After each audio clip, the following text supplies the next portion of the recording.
Hey, Vanessa. Hey, Dom. How's it going? Dumpster fires where you are? Dumpster fires everywhere. Everything is stupidly depressing, and we can leave it at that.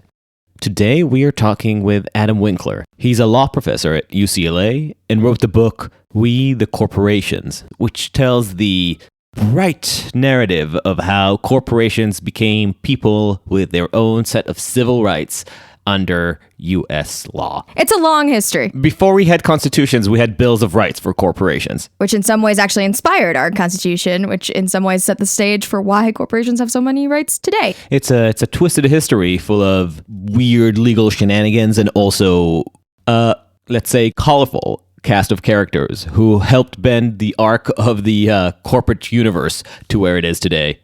Two things worth noting is that we recorded the interview on January 6th, and I believe as we were recording it, Capitol Police was still working to scrape off those deadbeat Vikings from the statuary hall. So you might be able to tell by our moods that we were rather distracted.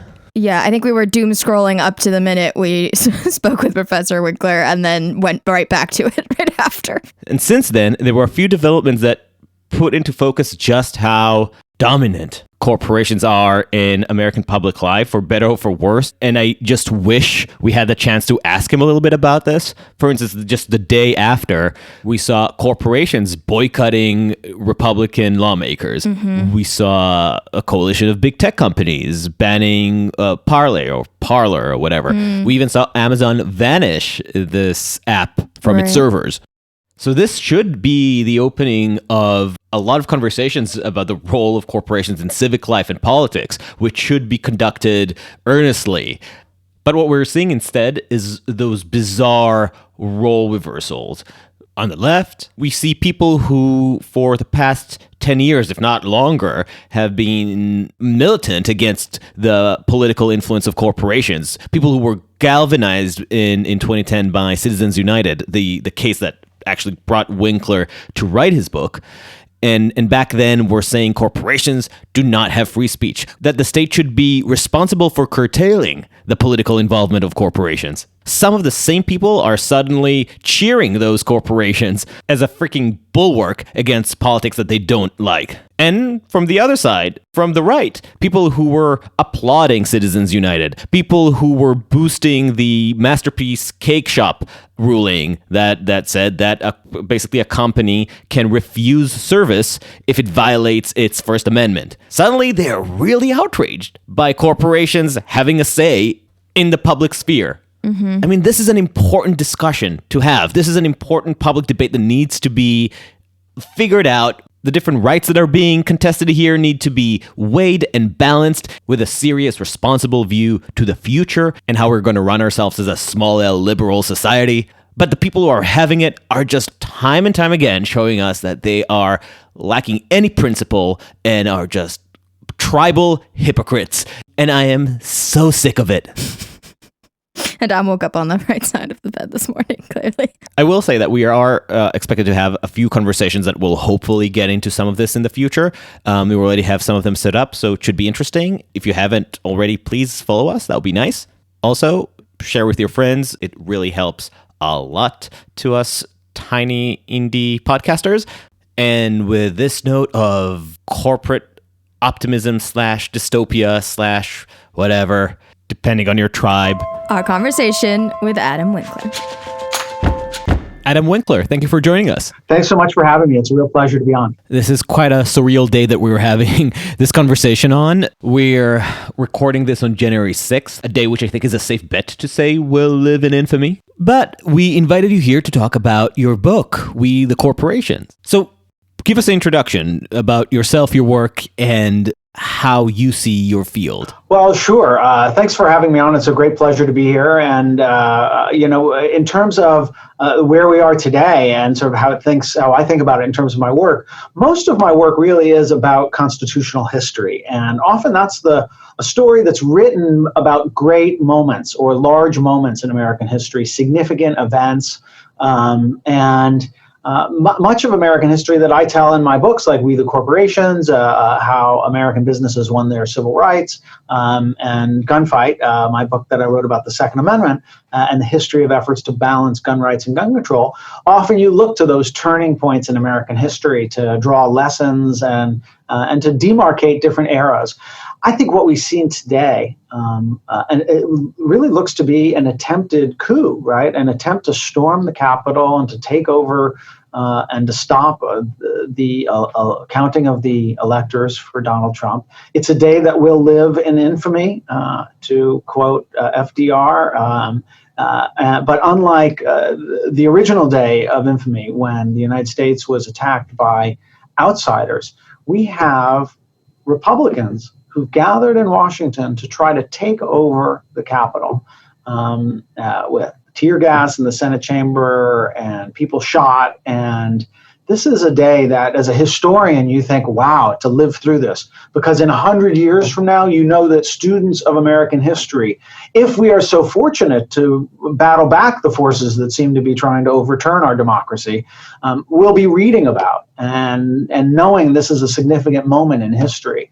And well, it's the kind of stain, I think it'll be a stain on Donald Trump's presidency and legacy. It's particularly hard to wrap your head around. I mean, some of the commentary I've been listening to today was like, usually in the US, we think of ourselves as a society that, can allow for things like this, for just debate and disagreement to take place in places like the court, in places like the floor of the Capitol room, and for it to be so upended, this kind of normal process is it seems to me like an affront to our at least more recent history. I don't know if you have a longer lens on this, or this is perhaps more in our DNA than maybe we realize. Well, I often say that, when bad things happen in American history, I have to remind myself, as a student of history myself, who's written about American history, American history is not a great uplifting story at all times. And in fact, most of it is about how we have failed to live up to the ideals that were set out in an earlier period in American history, and there are new ideals that have been added to the Constitution in the years since, that we've consistently failed to live up to them on so many levels. And when you think of a country that had slavery for so long, that fought a civil war where we killed so many people to defend slavery, and then afterwards Jim Crow laws, you start thinking that, when some of these bad things happen, this is actually more the American way than we'd like to admit, that we are not a people that's really exceptional in our respect for institutions and our respect for law and order. I mean, it's typified by the fact that this is happening by the political party that calls itself the party of law and order. It's really a remarkable moment. The three things that came to mind hearing you speak is, first, you said that this is going to be a stain on the Trump presidency, which is an entertaining thought, given it's not the most pristine legacy as it is. The two other points come from this idea of law and order and a nation of laws. First, there's this whole history, or this whole romantic relationship between American history and civil disobedience. Even let's ignore what's been going on this year. Right? We go back to the civil rights movement, and you go back to basically the revolution. And that tension between being a country of laws and being a country where the people, basically the mob, can reclaim the law or lay claim to have a better interpretation of the law is an inherent part of the American narrative. And I don't know about you, but this is something that I found always to be insane and fascinating in American legal history. In American history, there's, not only there's a large number of important turning events that were examples of mob rule or mobs rising up. Sometimes those mobs were really to do violence. I mean, what was the KKK that arose after the Civil War as an attempt to reestablish white supremacy and to take rights away from the newly freed slaves who were all of a sudden granted rights. But that was an example of mob rule. Blacks in the South faced mob rule all the time. Mob rule defined by sort of not state-mandated authorities coming in and stirring up trouble, but sort of grassroots groups of people who've suddenly turned to violence. Occasionally, that kind of thing has, been about rebellion too. A slaves' rebellion that were trying to free themselves and to gain that kind of freedom. And sometimes the civil disobedience has been like we saw in the civil rights protests about taking over a space. Currently, what we're seeing is we've seen a lot of what's problematic is when it becomes political violence, when it returns from being civil disobedience to taking over the Capitol, storming the Capitol and taking over the Senate building and stopping the lawful mechanisms of democracy. That's a threat to our political order and a threat to our constitutional system in a significant way. And so there are different kinds of mobs to be worried about. What we've seen today, it has to be one of the most deplorable we've seen in American history.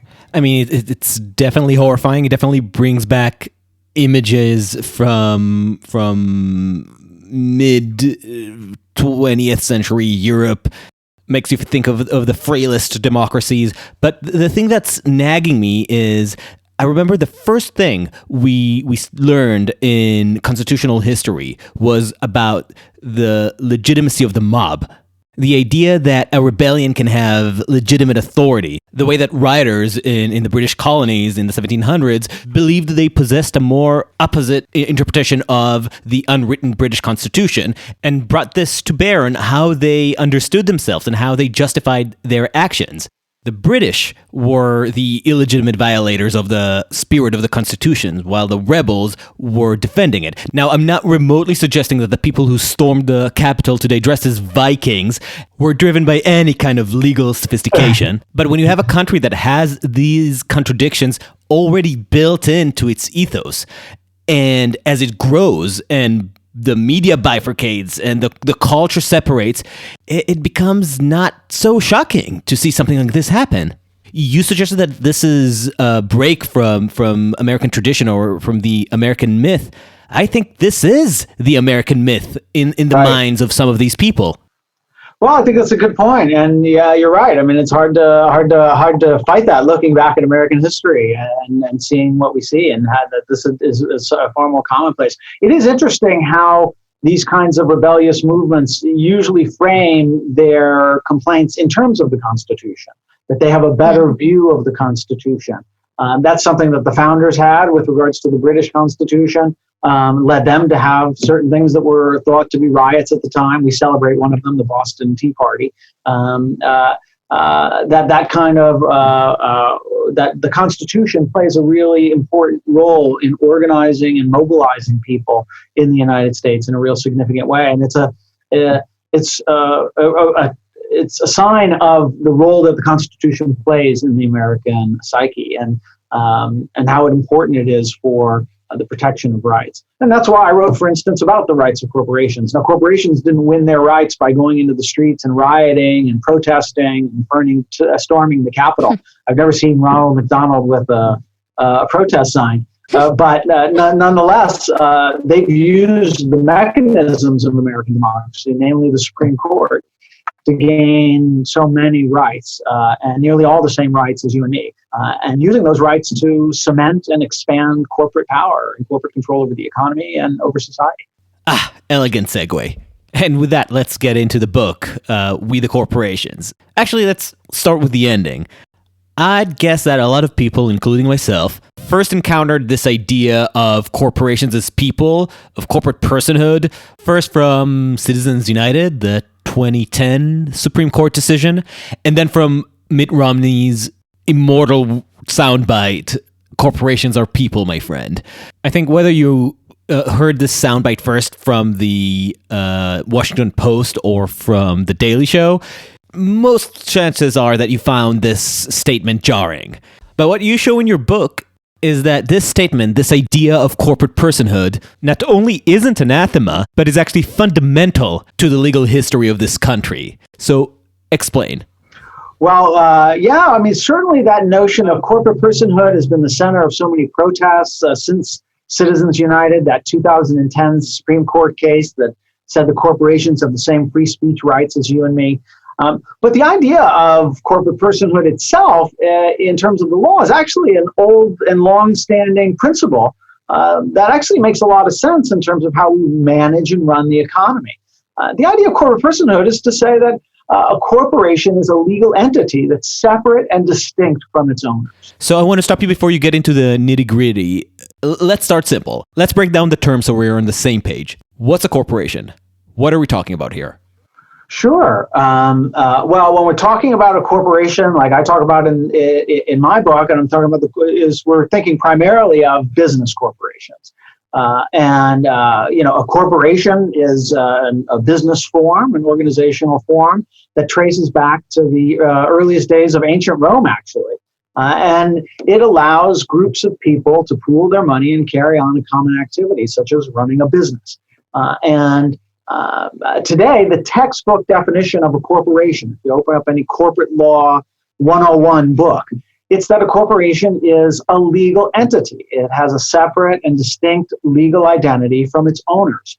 And that means that the corporation as an entity can own property, can enter into contracts, and can sue and be sued in its own name. So if you slip and fall at Starbucks, you have to sue the company, Starbucks. You don't sue the individual shareholders who are might be considered the owners of the enterprise. Howard Schultz, you don't sue him. You have to sue Starbucks, the corporation. Why is that? Because the corporation is an independent legal person with separate rights and responsibilities under the law. And so that idea of corporate personhood is one that's really long-standing in American law. What's really controversial and is often mistaken to be a question of corporate personhood is just the question of which rights under the Constitution corporations should have, or should they have any rights. And that's really come onto the table because of cases like Citizens United and Hobby Lobby, a case that said that corporations have religious freedom rights. And they use these rights to win basically exemptions from existing laws, to say we don't have to follow the law that other people have to. Okay, so now let's dive into the history. You start your book by showing how tied up the history of chartering a corporation is with the earliest forms of an American constitution.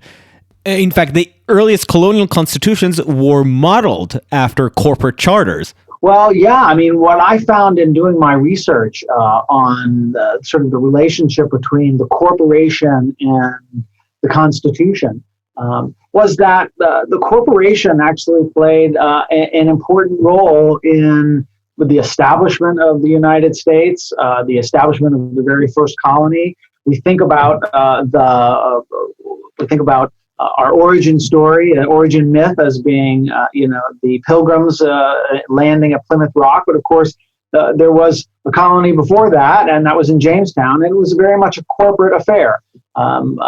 Jamestown was a project that was named after the king. It wasn't done to fight against the monarchy or to establish individual rights. It was the result of a trading corporation that sold stock to the public, the Virginia Company of London, and it was basically a commercial venture, and I think that fact of that was a corporation that's founded that first colony actually has important implications, because many of the colonies end up being corporations founded by corporations, and as corporations, corporations typically at the time were very well organized around a charter. And they had to follow what the charter that they had been given by the state legislature required. Because at the time, you weren't allowed just to bring together an association of people and form a company. You needed to get a decree from the king or the authorities allowing you to become a corporation for certain specific purposes. For example, Columbus needed to get a charter that allowed him to get a ship and funds and recruit people and go and pillage the New World. Yeah, that's right. And to form a corporation, to form a legal entity that had its own right to own property, its own right to form contracts, its own right to sue and be sued in its own name, and to sell stock to the public, you needed a charter from either the king in England or later on we would see that would be in early America by the state legislatures. You needed a charter. This corporation had a charter, and those early many of the early colonies were organized as corporations, and they were organized around written charters that detailed what the responsibilities and rights of office holders were, what the rights of the residents were as kind of stockholders, as stakeholders in the corporation. They were literally the company's Bill of Rights. Yeah, and basically a Bill of Rights, like you might think of our charter provides, say, stockholders have a right to vote in certain elections. That was part of how those charters worked. And the charters eventually, over the course of the colonial history, morphed into what we recognize now as the early state constitutions. Written documents that, just like the charters, and are often referred to as charters, written documents that set out what were the rights of people, and more importantly, or equally importantly in a constitution, is it organized government power.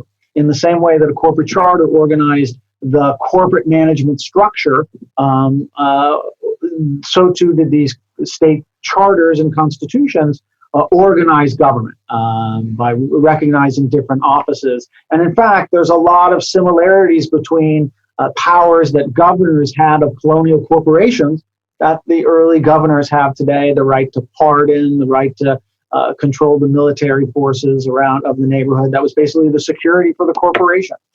So a lot of connections there, and indeed much of what we think of that written constitution, the early roots of American written constitutionalism, really comes from the corporate charters that were prevalent among the early colonial corporations. This is something that at least I find very, very interesting, because the Constitution generally gets good rep for at least some of its political innovations, and for good reason. It basically established our current idea of a modern liberal democracy. And along with the Federalist Papers, it really did lay a very strong political and legal foundation.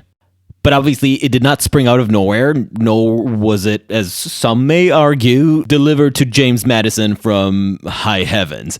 The funny thing is that usually when we think about the intellectual inspirations for the Constitution, we think Thomas Hobbes, we think John Locke, we think Montesquieu. But what you're pointing out is, I think, at the same time, more mundane and also more poetic, is that this legalistic way of thinking wasn't just modeled on the philosophical concept of a social contract, but on actual contracts. This was the way that those behemoth companies like the East India Company were ruling over their subjugated colonies at the time. And it was this sort of mercantilistic interaction that ended up being, to some extent, at least in its contractual form, reflected in the Constitution. Yeah, and of course, like when we think about the Founding Fathers and how they shaped the Constitution, they're not self-consciously thinking about corporations and the corporate experience when they drafted the Constitution, right? They're thinking about the ideas of philosophy, of the experience of earlier democracies, right? They are thinking at this at a more philosophical and political theoretic level. But if we think about how in history we know that often the choices that people are presented with are a result of institutions or decisions or events that happened many, many ages ago, many, many years before. This is very much the case. Their experience with corporate charters and written charters of the colonial corporations sort of normalized for them that idea of a written constitution. It's important to recognize, as you do, that that their own founding fathers, right there, when they look back to England, there wasn't a written constitution. So why did they have one? It wasn't because of necessarily a lot of philosophizing. It was because history had given them one already, because of just how the nature of government was organized around these written texts, these written charters. So it wasn't a self-conscious choice they're making, but it's nevertheless the choices that they're making are shaped by those earlier moments in history. It was interesting as you were talking too about, we have all this emphasis on like the Pilgrim narrative, but let us not forget Jamestown, let us not forget Virginia. And for me, it was interesting when you're talking because, last year we had a lot of conversation. There was a big conversation about, where do we draw the founding of our country? Do we consider it 1776 or do we consider it, 1619? And I'm kind of curious to see, to what extent is this idea of corporations and personhood being so integral to our history also kind of related or integral to the fact that slavery is very inherent to the founding of our nation as well. That's right. That slavery is very much a part of that story in much the same way that corporations started on our shores very early, as did slavery start on our shores very early. And the two have been intertwined in various ways. There have been periods in American history, for instance, where the issue arose about whether corporations could own slaves. Corporations and race, like anything in American history, it will be affected by our racial dynamics and racial dilemmas and racial injustice. And we see this in the corporate context too. For instance, in the Jim Crow era, one of the legal issues that arose was, could a corporation have a race and a racial identity? Like, it's one thing to say the corporations are people. We need it as a legal fiction, as a way so that they can have contract rights and own property in their own name. That's one thing, but it would seem odd to take that to the next level and to say the corporations themselves have a racial identity. But in the Jim Crow era, like everything, inanimate objects were often labeled, whether it was a black or a colored, or whether it belonged, quote unquote, to the white. So. This even affected corporations. For instance, if a corporation wanted to own property that had a limit that said it couldn't be owned by a colored person, did that mean that a corporation that was owned by a colored person couldn't own the property? Or was the corporation a separate legal person that's not capable of having a kind of racial identity? And so the corporation could buy the property. And so that was an issue that arose too. And in some ways, it still arises occasionally, right? We have various kinds of programs that provide preferential access for reasons of affirmative action or whatnot to companies that are minority owned or owned by women. I think these are great policies, but they do pose this very unusual and interesting phenomenon of a business taking on a racial or sexual identity. When we think of the business as generally a separate entity that might not necessarily carry all the characteristics of its owners. So we're going to get to some of the ramifications of this process of over-personification of corporations. But first, take us through some of the changing attitudes towards corporations from the early colonies to the early United States government. Well, sure. Like the founders had very conflicted views of corporations themselves. The founders, part of their revolt was anger towards the East India Company, which was at the time the biggest, most powerful, and richest corporation in the world. And indeed, we mentioned the Boston Tea Party earlier. The famous Boston Tea Party, of course, was an effort to protest against the East India Company, to throw the East India Company's tea overboard specifically. So obviously they were very upset about corporations, but the founders were also very much devoted to a commercial republic. And soon after the founding, a kind of common business corporation became the kind of investment that virtually all the major founders and early American leaders invested in, corporations for building improvements, building turnpikes and canals and whatnot. And then, of course, the factories that began to really emerge in the 1830s and whatnot. For a long time, the corporation becomes a vehicle that is respected, becomes basically the vehicle of choice for business in America. So we see incredible growth in the use of corporation. It goes everywhere. That's in contrast to England, for instance, where the partnership form becomes much more commonplace as the business organizational form. So we see really the explosion of the corporation in America. And so that shows, I think, a deep-seated appreciation and respect for the corporation as a form. At the same time, there's always this rhetoric of the corporation as being corrupt, as the corporation itself as being too big and powerful and corrupting American politics, or that nonetheless the corporation was corrupt in other ways in terms of how it had lending practices or how it affected the economy.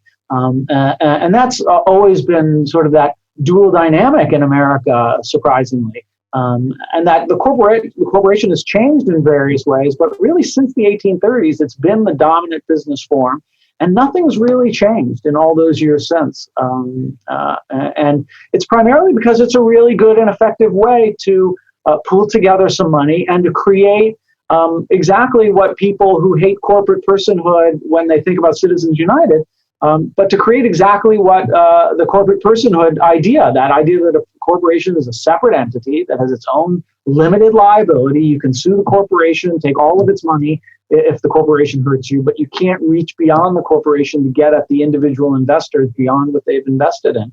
That becomes a really effective tool for economic growth and economic success, and the corporation's really taken over the American economy. So we're still saying that it's corrupt, and we're still worrying about its influence on politics, but there's no doubting the strength and power of corporations in the American economy.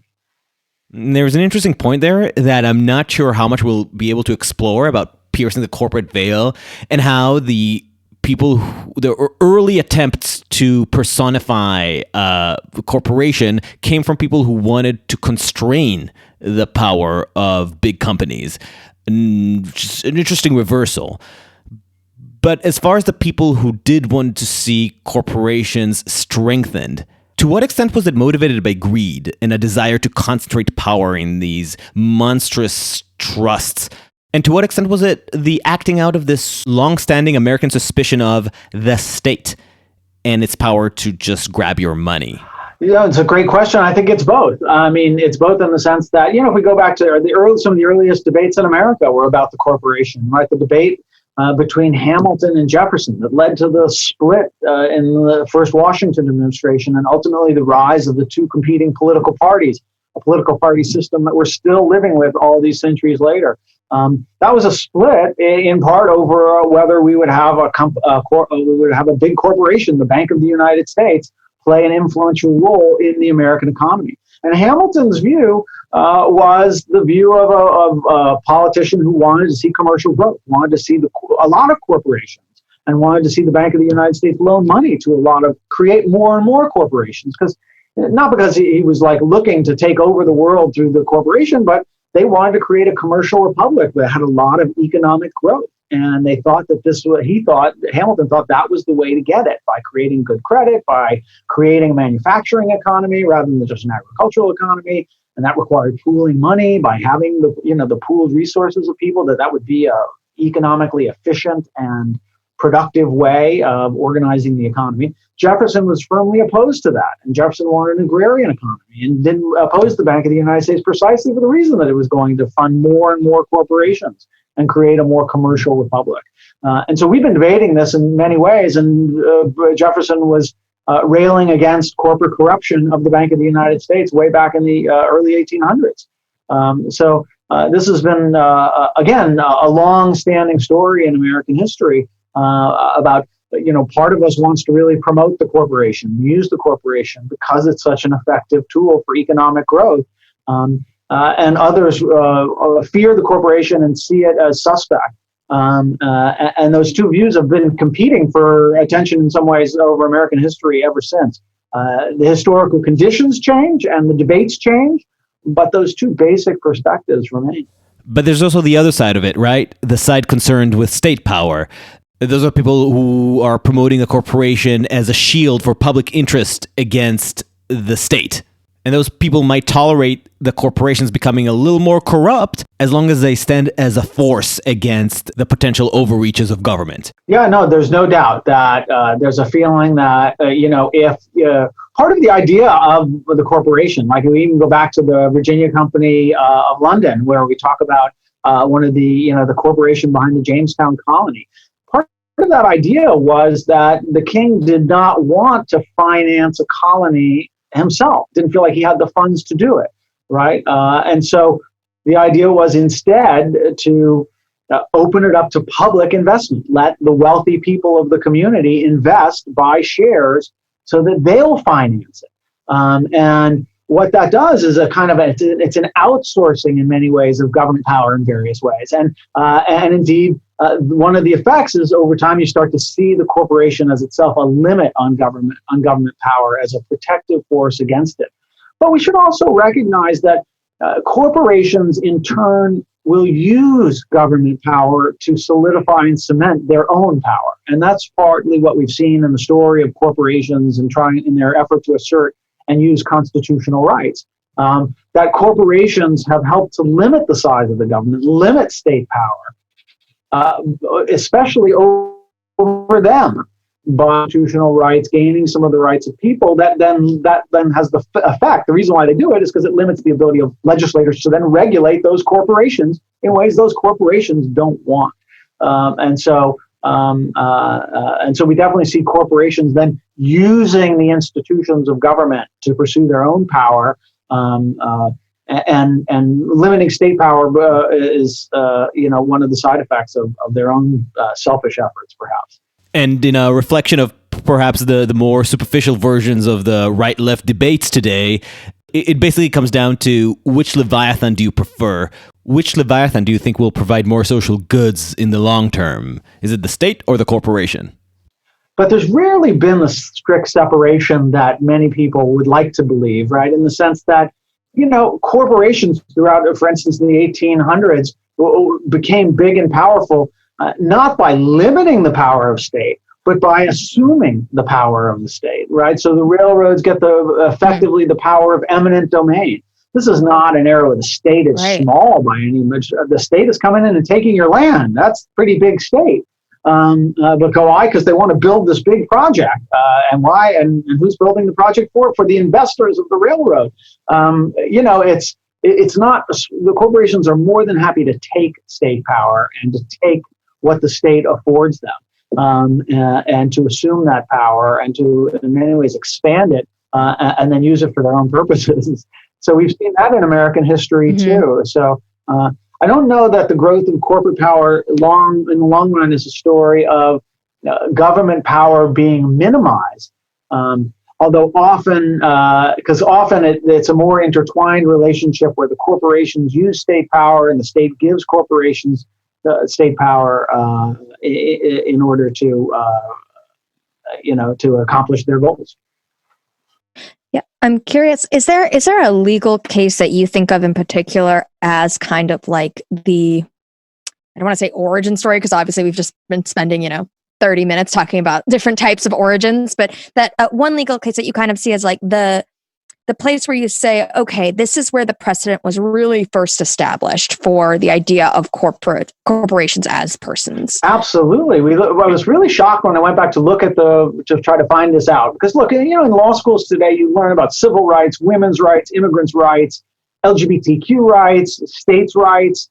What you never learn about is corporate rights. And so the story of corporate rights and how they emerged and led to ultimately to Citizens United was really sort of, you had to really kind of do some digging. And I was shocked when I found out that the first Supreme Court case to ask whether a corporation was protected by the Constitution was decided all the way back in 1809, right? So this is very soon after the founding, right? Within a few decades, 2 decades. This is still the Marshall Court. This is the Marshall Court. This is 1809, right? We're talking, we're talking early presidents at this point, right? To put that in some perspective, the first Supreme Court case on the rights of women under the Constitution wasn't heard in the Supreme Court until 1873. And the first Supreme Court case on the rights of African Americans under the Constitution wasn't heard by the Supreme Court until 1857. So that's all. Those are about a half century after. And they lost. Right. That's true. And for those cases, the women and the minorities lost. Wow. The corporate case was in 1809, and the corporation won its case. So that's a case called Bank of the United States versus DeVoe. You won't find it in any constitutional law case book that you'll find, or even histories of the period don't really mention it much at all. But it was really a landmark case. It dealt with this question about the Bank of the United States and whether that was Hamilton's creation, the bank. And one of the questions that arose, because Jeffersonians were trying to put the bank out of business. And they, in Georgia, they imposed a tax on this federal bank as a way of saying you can't operate in Savannah, Georgia, where it had a branch. And then actually went and seized the money that the bank had as from a tax collector, seized the money. And so the bank sued and wanted to sue in federal court. And the way you get to federal court under the Constitution is if two people from different states sue each other. They can sue each other if they want in federal court. And the corporation said, well, we're not remember, we don't live in Georgia. We're the Bank of the United States. We're headquartered in Philadelphia. We're going to sue in federal court against this tax collector in Georgia and get our money back. And so the big question was whether they fit under that rule under the Constitution that people from different states can sue in federal court. And the Supreme Bank of the United States won that case. The Marshall Court, Chief Justice John Marshall, writing the opinion for the court, held that corporations were protected by this provision of the Constitution. By the way, it was this very same provision of the Constitution that was at issue in the legendary, or I should say notorious, Dred Scott case, that first time the Supreme Court heard a case on the rights of African Americans in 1857. When the Supreme Court said that that African Americans had no rights under the Constitution, the very issue under consideration was whether the African American man, in that case Dred Scott, could sue in federal court against a citizen of another state, the person who was claiming to own him. And the court in that case said, no, you can't sue in federal court. You have no rights the white man is bound to respect. But corporations did have. The legal fiction of a corporation had rights, according to the Supreme Court. A black person escaping slavery did not. A corporation was a person. A slave was not. Exactly. That is so perfectly American history. So, yeah, that's a case, Bank of the United States versus DeVoe. That was an 1809 case. That was a major case. And then the corporate rights movement, though, really takes off after the Civil War, when the Southern Pacific Railroad launches a remarkable series of test cases to try to win the rights of the freedmen under the 14th Amendment. 14th Amendment was passed right after the Civil War to guarantee equal rights to the newly freed slaves. And the Southern Pacific Railroad wanted to use that provision of the Constitution to win rights for the railroad, for the corporation, so that it could fight against state taxes that they didn't want to pay. So why the 14th Amendment specifically? Was that they felt like that was the best strategic route for them to get more rights? Well, they had been fighting for some against state regulation and state taxes on a variety of different constitutional grounds for years, but often losing right before the period before the Civil War. But they launched a renewed attack after the 14th Amendment was adopted, and part of the reason might have been they had the assistance of their lawyer. The main lawyer for the Southern Pacific Railroad was a man named Roscoe Conkling, and Roscoe Conkling, his name is we might not think of him today offhand, but he was the leader of the Republican Party and considered one of the most important men in Washington for about 20 years after the Civil War. And Conkling, after he left Congress, became a lawyer for the Southern Pacific Railroad, and he represented them in this series of test cases challenging the California state tax that they've imposed on railroads under the 14th Amendment as a violation of the corporation's 14th Amendment rights to equal protection of the laws. Part of the reason why they used the 14th Amendment is that the corporations had to pay this special kind of tax, but individuals did not have to pay it. And so the corporation was saying that's denying us equality or equal treatment under the 14th Amendment. But Conkling's a guy, and Conkling goes to the Supreme Court, and he says to the justices that the drafters of the 14th Amendment intended to protect not only the freedmen, but also to protect corporations from oppressive state laws. And while this seems like a rather audacious argument for someone to make, Conkling was unusually well suited to make it. Conkling himself was thought to be a peer by the justices. He had himself been nominated to the Supreme Court and even confirmed by the Senate to serve on the Supreme Court just earlier the same year that he appeared before the Supreme Court on behalf of the Southern Pacific Railroad to claim 14th Amendment rights. He refused to serve. I think he was basically making too much money as a lawyer for the railroad. And he claimed as much that he said he couldn't afford to be a Supreme Court justice. But remains to this day, by the way, odd historical fact, Roscoe Conkling remains to this day the last person to turn down a seat on the Supreme Court after having won confirmation. But Conkling, Conkling was thought of as a peer by the justices, right? This is a guy who had been confirmed to be among them, to be a justice. And not only that, when it came to talking about the intent of the framers of the 14th Amendment, well, Conkling himself was one of the framers. He himself had served on the drafting committee in Congress that had written the 14th Amendment. And so when he was saying that the drafters of the 14th Amendment intended to protect corporations, he was talking about his own personal experience. He was one of the drafters. So he had unusual credibility here.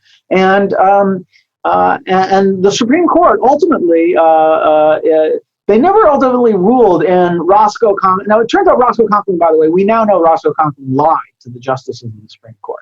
There's nothing in the drafting history that suggests that the framers were really even thought about protecting corporations. And a close look at Conkling's arguments shows his sleight of hand at every turn. He really misled the justices. And I suspect ultimately the justices did discover this in looking back to the historical record themselves.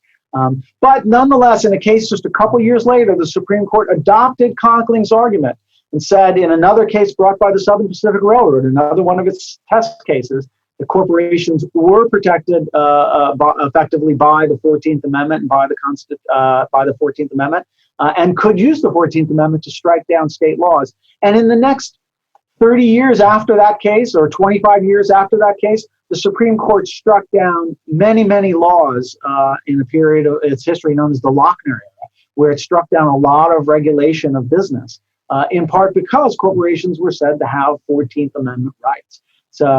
And every time a corporation wanted to get a regulation revoked, would they point to that case as precedent? Would they go on invoking the 14th Amendment as justification? Absolutely. And indeed, that worked. That's how the law works. Once you set a precedent, the precedent answers that question. And so corporations in the next 25, 30 years after that really came to the Supreme Court with so many cases asserting constitutional rights.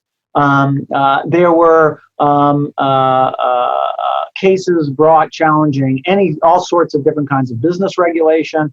And it's interesting, in this period, by the way, in the Lochner era, which is roughly said to last between sort of the 1890s and 1937 and the New Deal kind of that era, that Lochner era was one in which the court read the Constitution very broadly to strike down numerous forms of business regulation. But that same Supreme Court read the 14th Amendment, the same key constitutional provision, narrowly in the context of African Americans, the intended beneficiaries of the 14th Amendment, upholding separate but equal. Right. Plessy versus Ferguson is happening at the same time. Yeah, that's the separate but equal case. Plessy against Ferguson is decided in the 1890s. Just as the court's expanding the rights of corporations, the Supreme Court was limiting and diminishing the rights of African Americans. And that's part of that story of America. Is we think of the Supreme Court as really the bulwark for the protection of vulnerable minorities. But it's really been a bulwark for the protection of often the most powerful corporations and most elite interests against the interests of the minorities. Can you talk a little bit about Justice Stephen Field? He is one of those characters who really shone through the book. I'd love to dwell on him for a little bit. Well, Justice Stephen Field was one of the most colorful justices ever on the Supreme Court. He was appointed by Abraham Lincoln and served up until the 1890s. He was the first Supreme Court justice from California, from the Wild West, and befittingly, he was rumored to always carry a gun with him, even under his robe. And Field was the only Supreme Court justice in all of American history who was ever arrested for a crime while they were a Supreme Court justice. And in Field's case, the crime was murder. And he was innocent in the end. It was self-defense, it turns out. But he was arrested for murder, and he was found innocent. Well, he was ultimately released. It was a major controversy at the time, but it's just a testament to the kind of passions he brought to bear. And he was a very, very strong-willed justice who believed that. So he feared socialism, which was rising in Europe, and he feared that he needed to read the Constitution vigorously to protect American capitalism. And do I remember correctly, he was also strong in social Darwinism. He was steeped in those proto-eugenicist or late 19th century, early 20th century modes of thinking. Yeah, I mean, as it pertains to corporations, what was interesting was his willingness to do almost anything, sort of survival, corporate rights by survival of the fittest in some ways. He was very committed to the idea of the Southern Pacific Railroad's test cases and expanding the 14th Amendment rights of corporations. In fact, he had, in behavior we would think of as highly unethical today, he had consulted with the Southern Pacific Railroad while they were bringing their litigation, had shared confidential memorandum of the justices with the Southern Pacific Railroad's lawyers. So he didn't respect the ethical boundaries that we would demand today of a Supreme Court justice.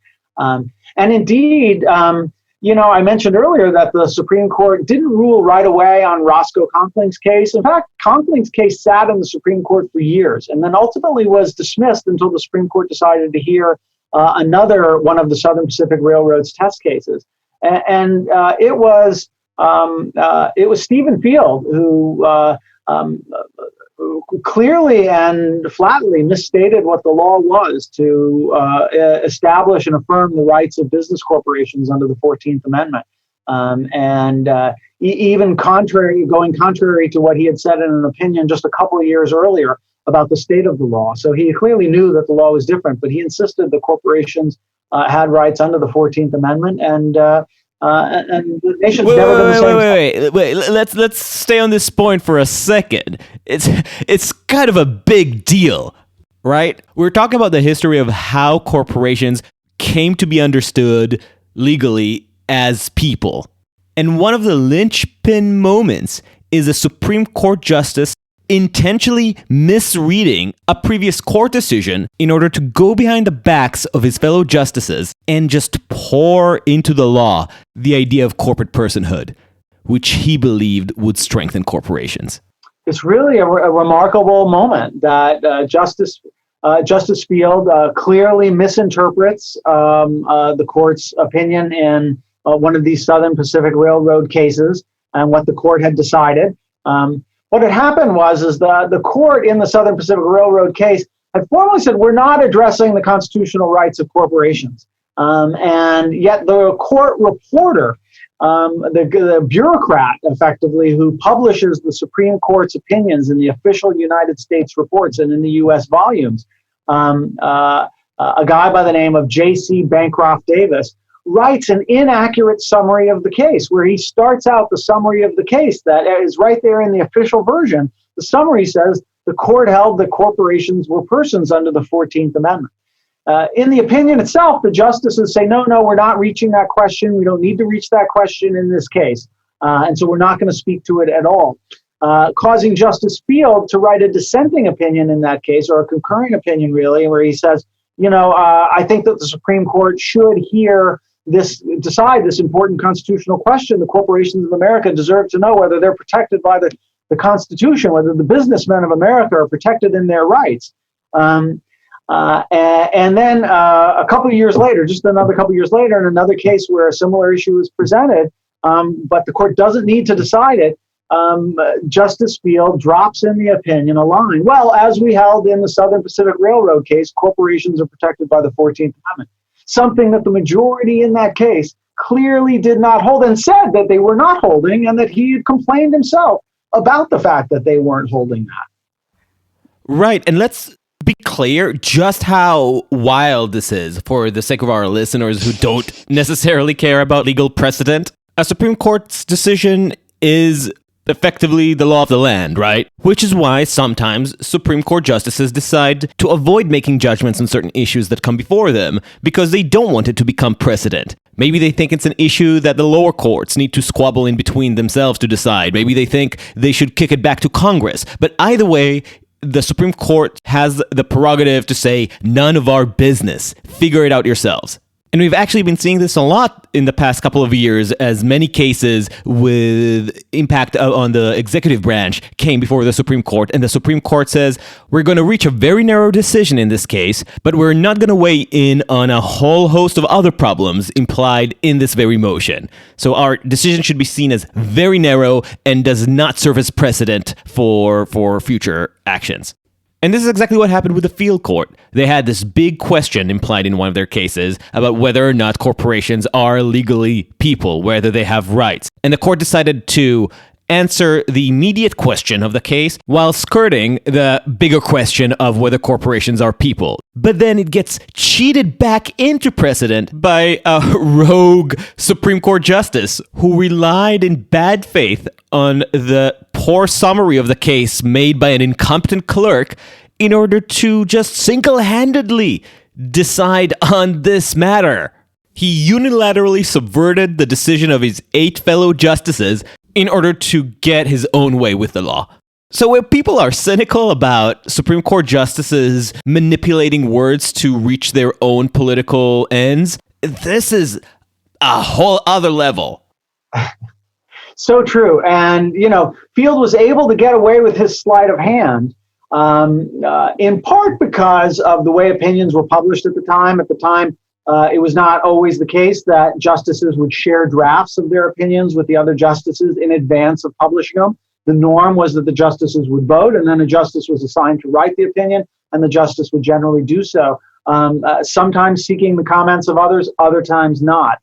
In fact, you remember back then, we're talking in the 1880s, the Supreme Court doesn't even have a building, right? They don't have their own Supreme Court building. Their courtroom is in the office in the downstairs of the Capitol building, in the former old Senate chamber, and they don't even work together.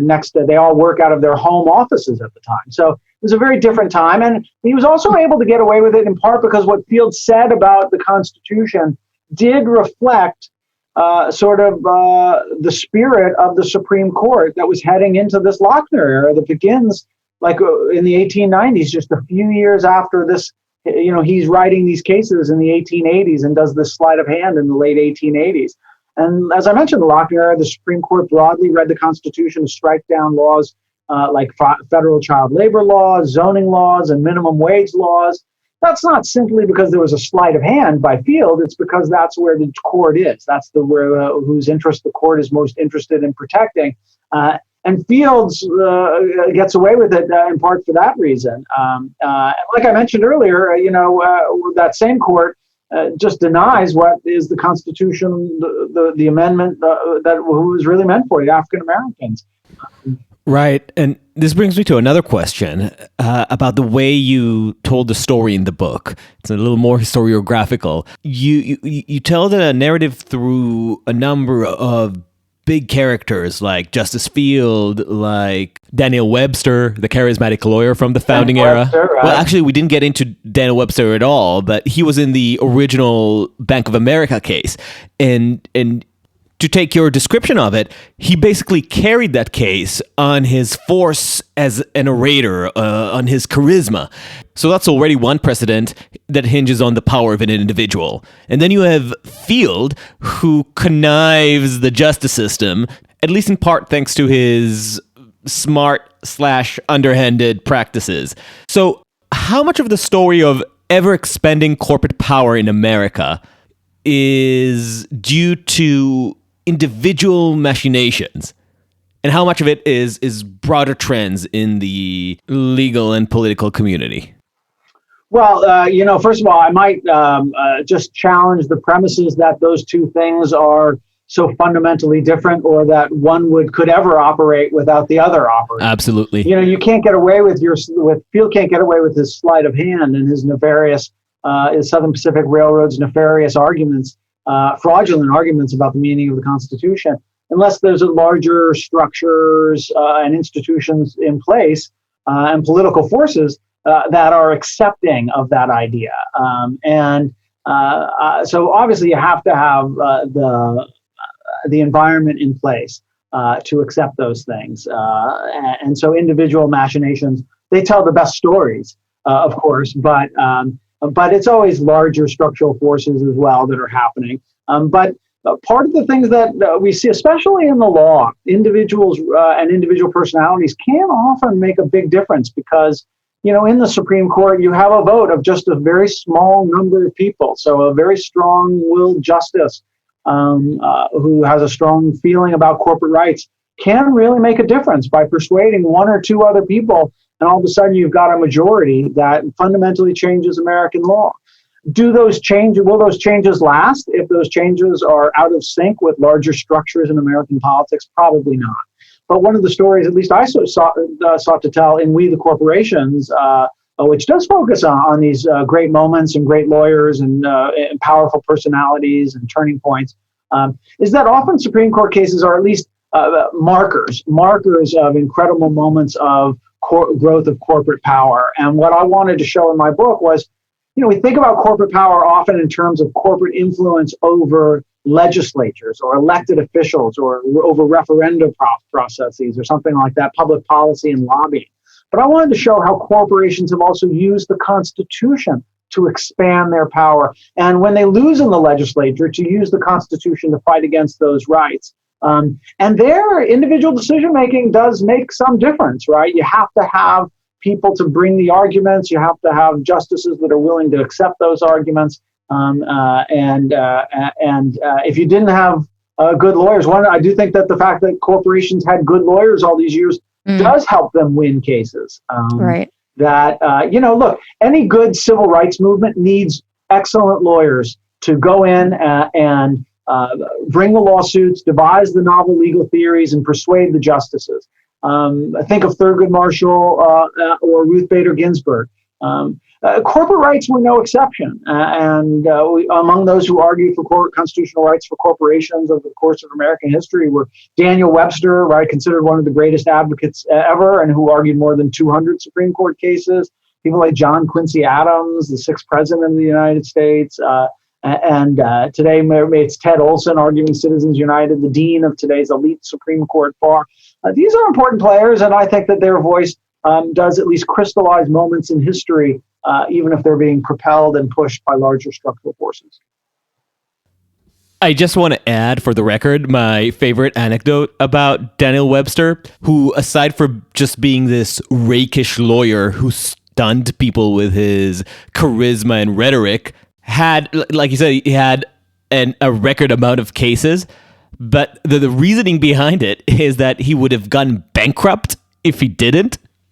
He just couldn't afford to retire. He had to keep trying cases until he died because he kept burning his money on, I guess, whiskey or whatever aristocrats of the time squandered their wealth on.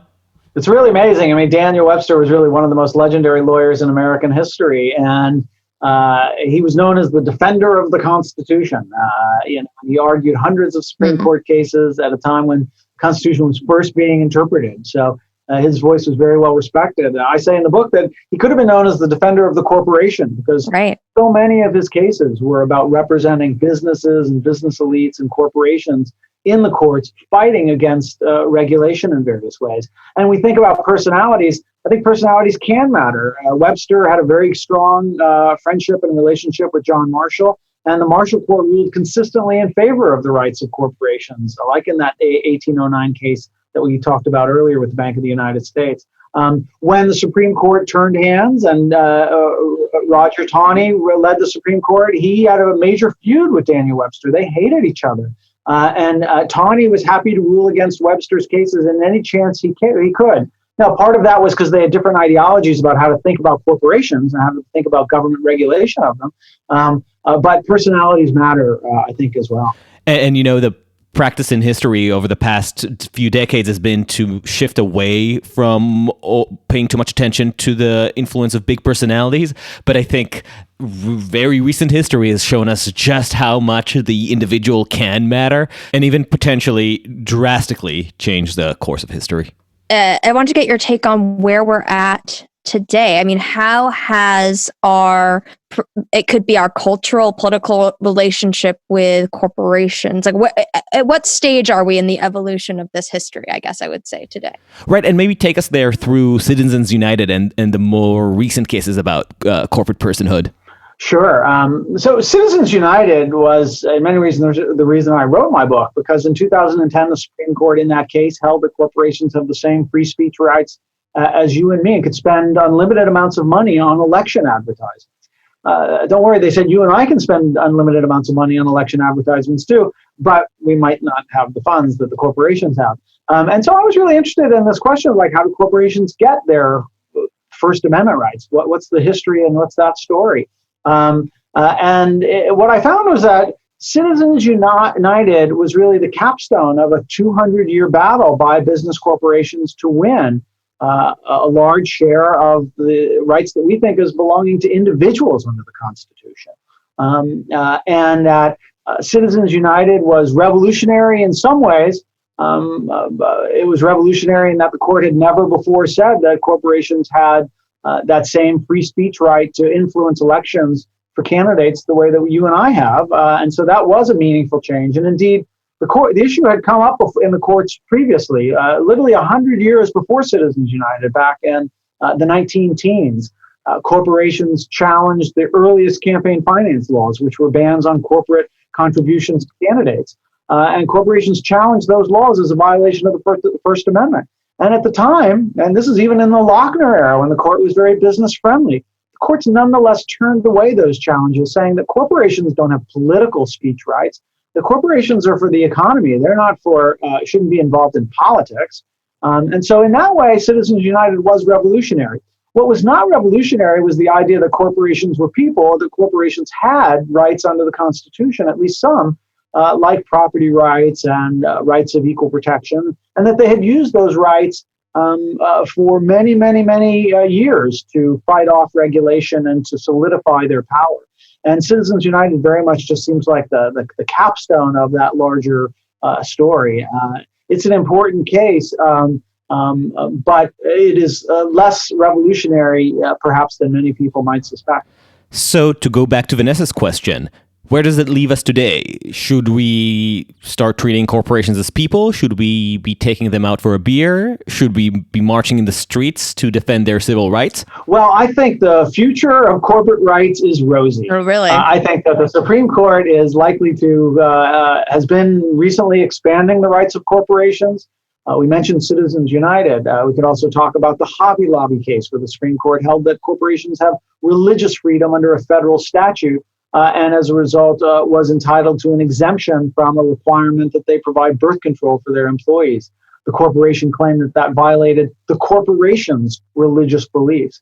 And we're also seeing that issue arise as a big issue in the LGBTQ rights area, where corporations like Masterpiece Cake Shop, a bakery, and other corporations and businesses that provide wedding services are refusing to provide those services for same-sex couples, despite laws in place in some states that say you can't discriminate on the basis of sexual orientation. And these companies are saying that they have a religious freedom under the First Amendment to discriminate against LGBT people because that reflects the corporation's religious beliefs, when we really mean the owners of the corporation's religious beliefs. But remember, corporate personhood is supposed to mean that the corporation is a separate legal entity from the underlying owner. And that's why the owner is not liable for the corporation's debts. If you slip and fall in Hobby Lobby today and sue the Green family that owns it, the Green family will say, wait, we're separate legal entities. You can't sue me. You have to sue the company. But yet here, the Green family is now imposing their religion on the company and affecting its customers and its employees based on the religious beliefs of that corporation. And so we're seeing a growth in corporate rights. I think corporate religious rights are going to grow in the future. We're also seeing corporations use First Amendment rights of commercial speech expansively to fight off regulation of say, tobacco labeling and other kinds of mandatory labeling and warning requirements on behalf of consumers. We're seeing corporations challenge those laws. Currently, I recently saw a statistic that virtually half of all First Amendment cases brought in the federal courts now are brought by corporations and trade associations that represent businesses to fight off regulation of various sorts. So that's really, we're seeing the corporations have really taken over the First Amendment and don't seem to be ready to stop anytime soon. So, is there a counter movement? And I don't mean the populist Bernie Sanders, Elizabeth Warren camp. I mean, are there people from more entrenched in legal orthodoxy who are trying to append this trend? Are there young Breyers there fighting in the trenches? There is a counter movement. There are justices on the Supreme Court. All three of the liberal justices currently on the Supreme Court, Breyer, Sotomayor, and Kagan, have all come out for restricting or reducing the rights of corporations, at least in the context of political speech and in the context of religious freedom. There's also a popular movement, a mobilized movement to amend the Constitution, to add a 28th Amendment to the Constitution that would either overturn Citizens United in particular, or some proposals would say that corporations are not people and have no rights under the Constitution whatsoever. So that's one possible way in which this could go. Obviously, amending the Constitution is incredibly difficult. The more likely way of changing the Constitution's approach to corporations would be through change in membership of the Supreme Court, so that the court would have just a different view of what rights are protected under the Constitution for business corporations. I think it's actually a situation where the amendment idea is kind of goes too far. I don't think we should take property rights away from corporations. I don't think the government should be able to swoop in and take Google's beautiful campus that they've built and say, well, we're just going to take this for our purposes and we don't have to pay you a dime because you don't have any rights under the Constitution. That would seem wrong. It would seem wrong if the government could sweep in and say, Apple, you have to give us the names of all of your customers and give us all of your privacy data because you don't have any rights under the Constitution. You don't have any due process rights that protect you and give you a right to access to the court. You don't have any property rights, so this can be taken by the public for public purposes. I think that would go too far. So I don't think we should eliminate all corporate rights. The New York Times is a corporation. We don't want to take away its right of free press. But we do want to scale back the rights of corporations when it comes to politics, and I think religious freedom as well. Okay, so final question. When I read the first chapter of your book, it really struck me how far back the relationship, the love story between Americans and corporations goes, the story of mutual influence. Like I said, it's both mundane and poetic. How those ideas that started from a place of expediency, like a king, like you mentioned, who just believed it would be more efficient to let the people in the colonies govern themselves, have some degree of autonomy, evolved into this lofty ideal of what we see today as a liberal modern democracy, whether or not we actually live up to it. And your book also, while rife with cynicism, also has room for the fact that a lot of the people who promoted these ideas of corporate personhood weren't necessarily guided by the most sinister desire to become a monopoly and eradicate all competition and rule the world. At least some of the people were guided by a real belief in cooperative potential and entrepreneurial potential. So given how bleak everything else feels right now, I want to ask you, is there something that makes you optimistic about the current state of corporate personhood? Oh, look, I mean, I think that there is this very deep-seated part of the American ideology is to limit the state, right? We talked earlier about that idea of limiting the state, and part of the way in which you might limit the state is by saying the state doesn't have the power to regulate business very much. Most of what the state wants to do, for the most part, is regulate business. They take money, they raise taxes. Right, raise taxes, right, to support police and security and things like that. It doesn't regulate individuals all that much. It regulates mostly businesses and what kind of commercial activities those businesses can engage in and how they can engage in those activities. So this has always been a place where the idea of by limiting the state and limiting the state's authority to regulate, you end up very much protecting business and business interests. But it's when we think about going all the way back to the earliest days and the influence of corporations on the American Constitution, it's really to show that there is a relationship that while Citizens United does bother us for a variety of reasons, it really opens a window into the deep intertwined relationship between corporations and the Constitution. And one of the things I found that was so interesting in my book and my research was that corporations were often constitutional innovators. That over the course of American history, corporations, by seeking rights for them, have actually changed and expanded the rights that individuals have in some instances. Corporations were behind some of the earliest cases behind the Contract Clause, an early provision of the Constitution that had a lot more meaning than it does today. Corporations were behind some of the earliest cases on unreasonable searches and seizures, because those searches and seizures that were early on were mostly against businesses, or at least the ones that caused the lawsuits. That corporations were behind the key precedents that gave rise to the very first precedents saying that there was a freedom of press under the First Amendment. That was brought by Louisiana business corporations, newspaper corporations that were fighting against the censorship of Huey Long, who many decades, almost a century before Donald Trump was complaining about fake news and imposed a tax on the newspaper corporations. So corporations have often been innovators, first movers. In the way that corporations are often first movers in the economy, they've also been first movers in the Constitution. And in many ways, they've abused the Constitution for the purposes of capital and against the public interest. But the relationship, again, is much more profound and complicated and multifaceted than I ever imagined when Citizens United was first handed down. That's exactly the tone of ambiguity that I wanted to end on. Adam Winkler, thank you so much. Thank you. Thank you so much. Thank you, guys. Thank you for listening to Uncertain Things. Follow us on uncertain.substack.com or wherever you get your podcasts. Please give us a 5-star rating on Apple. It really helps a lot. Share with your friends and enemies, and come argue with us. Till next time, stay sane. Oh, and by the way, before you go, if you enjoyed this conversation, we'd love to recommend to you friend of the pod, Don Carpenter's podcast, What Does It Profit? It's a really interesting concept. She brings brilliant guests from the business world. Adam Winkler actually was one of them. And she tries to figure out whether or not corporations can actually do good in the world. Big question.